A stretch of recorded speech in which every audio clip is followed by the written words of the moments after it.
Hello and welcome. The title of the message today is Living is Creative. But let's begin by affirming our opening statement. There is only one presence and one power in my life and the universe, God. I invite you now to take a deep breath with me, gently but fully filling your lungs and relaxing and releasing into this moment. We open ourselves to Spirit, the teacher within us, so that we may discern from this message and from our daily lives exactly what it is that we need to know for our next step on our spiritual path. And so it is. Amen. Living is a creative process. And what does that mean exactly? And how can I use that on my spiritual path? And how can you use it on your spiritual path? I'd like to start by reading a passage from the letter that Paul wrote to the Romans, chapter 1 and verse 20. And I'll be reading from the George Lambsa translation from the Aramaic language that Jesus and Paul spoke. So Romans 1 and 20.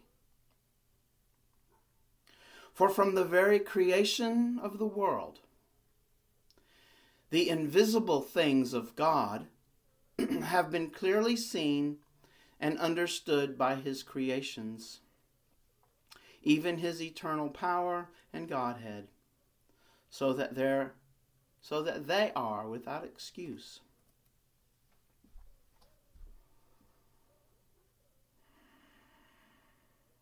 From the very creation of the world, always there has been this understanding of what we cannot see in what we can see.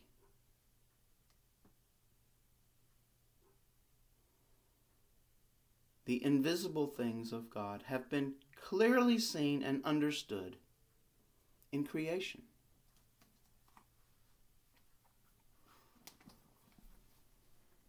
We were created in the image and likeness of God. We see that in Genesis.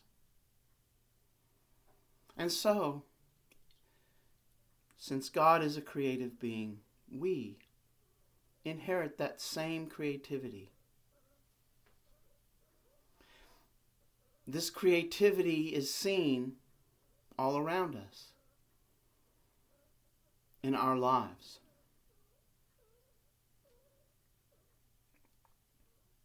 Genesis, when read as an inner experience, it shows us that all is in divine order.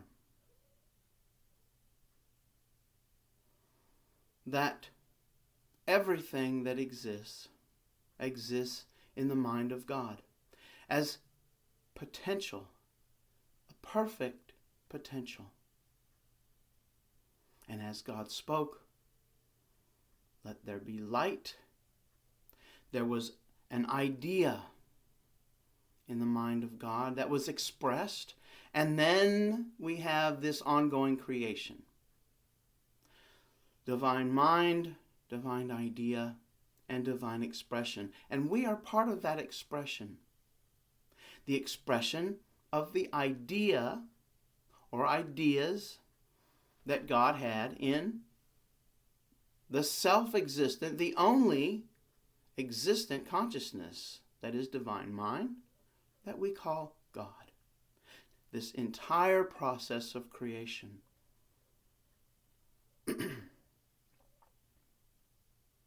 We as human beings created in the image of God, also have a mind.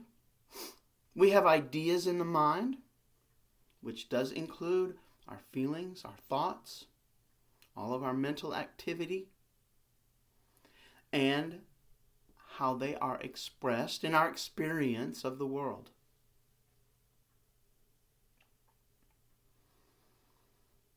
In unity, there is a saying that's often spoken, that thoughts held in mind create after their kind. When we hold a mental attitude, whether it's a thought or a feeling, we have to remember that we're including all of this in our mental activity. That our experience of the world becomes a mirror of this pattern of thinking. And again, in thinking, we're not talking about only intellectual thinking. We're talking about feelings. We're talking about our sum total of our consciousness. That is how prayer works.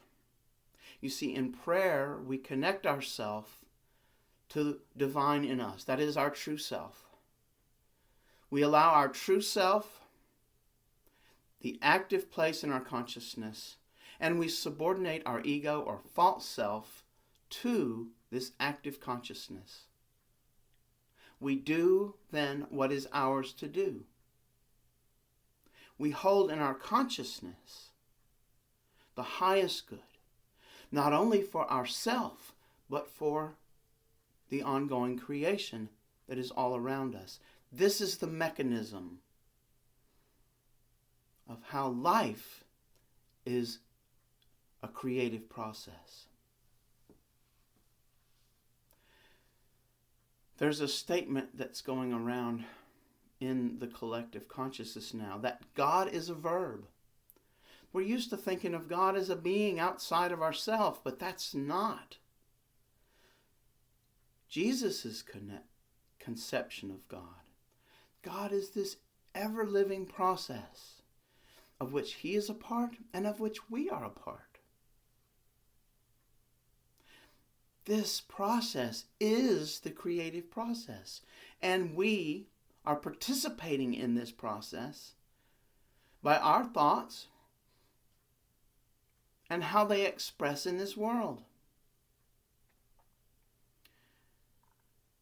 Earlier this week, I believe it was around Tuesday, I was asked to pray for a man. He came home from work and discovered that his house had been cleaned out.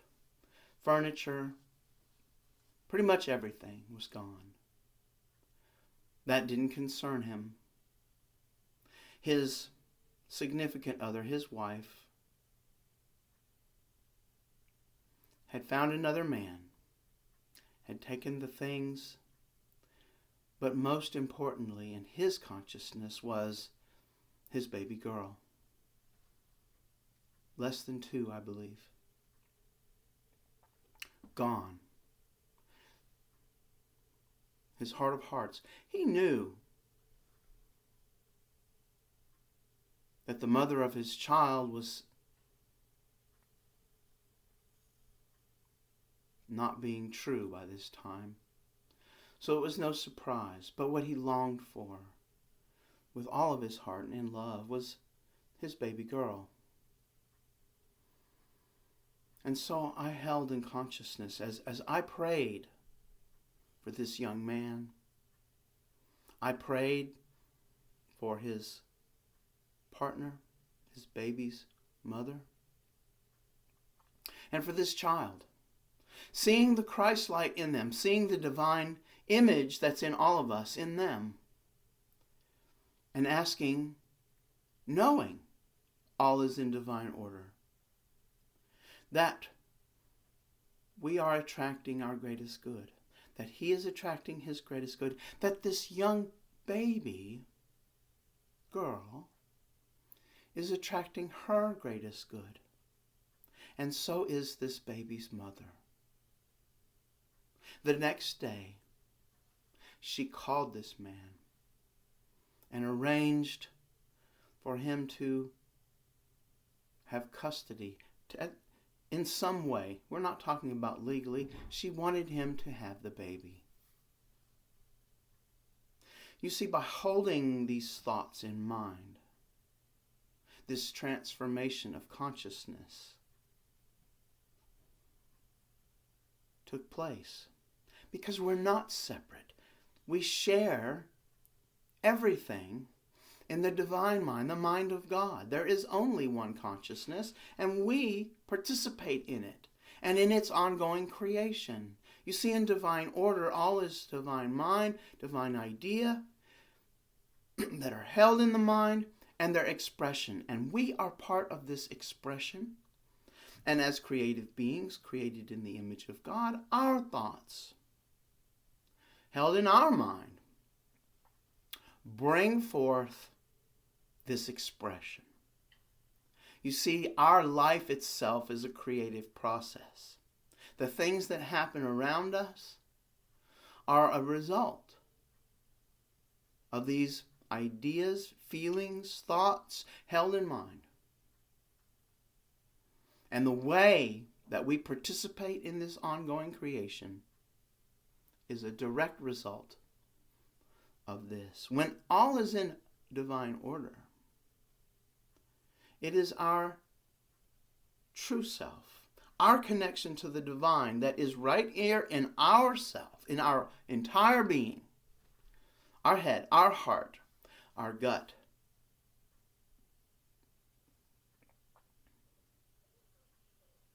That is in alignment, in harmony with divine mind, that image of God that is in us, that is the divine image. And we are an expression. We are God expressing in this universe. We are in harmony. So I invite you, take a deep breath with me again, one more time, and release. Let us remember that we participate, that our life is a creative process. As we affirm our prayer for protection, the light of God surrounds us. The love of God enfolds us. The power of God protects us. The presence of God watches over us. Wherever we are, God is. Thank you. Our lives are a creative process.